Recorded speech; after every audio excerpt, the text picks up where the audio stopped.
மக்களே இந்த வீடியோ ஃபுல்லாக பாருங்கள். இந்த மாதிரி கிரிக்கெட்டை நான் லைஃப்லேயே பார்த்ததில்ல. உண்மையிலே வேறு பாருங்கள் எந்த அளவுக்கு இது ஒரு டெக்னாலஜியாக இருக்குன்னு. நம்மளுக்குலாம் இந்த மாதிரி ஐடியாலாம் தோணாதுங்க. நம்மளுக்கு ஒன்றுமே தோணாது. ஆனால் இவங்க எந்த அளவுக்கு யோசிச்சிருக்காங்கன்னு பாருங்கள். பந்தை அடிக்க இவங்ககிட்ட ரிட்டன் வருதா? இந்த வீடியோ ஃபுல்லாக பார்த்துட்டு உங்களோட கருத்தை கமெண்ட்டில் சொல்லுங்கள். வாங்க வீடியோக்குள்ளே பார்க்கலாம். இந்த மாதிரிலாம் எப்படிங்க யோசிச்சிருப்பாங்க? உண்மையிலே இதெல்லாம் ஒரு திறமை தாங்க. நம்மளும் இவங்க விளாட்றவங்க பார்க்கும்போது நமக்கு இப்படி ஒரு விளாட்டு தோணும், இப்படி விளாடலாமோ அப்படிங்கிறது தோணுது.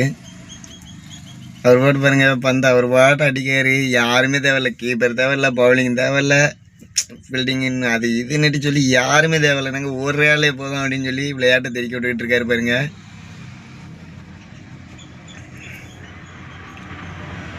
பா, இந்த ஐடியா ஏன் நமக்கு தோணாமல் போச்சு? ஆரம்ப காலத்தில் நம்மளாம் விளாடுறதுக்கு பேட்டை வச்சுருப்போம், இல்லை பந்தை வச்சுருப்போம், ஒரு தளம் விளாட ஆரம்பினா ஃப்ரெண்ட்ஸ். அப்புறம் ஃப்ரெண்ட்ஸ், வீடியோ எப்படி இருந்துச்சுன்னு மறக்காமல் கமெண்ட்டில் சொல்லுங்கள். நெக்ஸ்ட் வீடியோவில் சந்திப்போம்.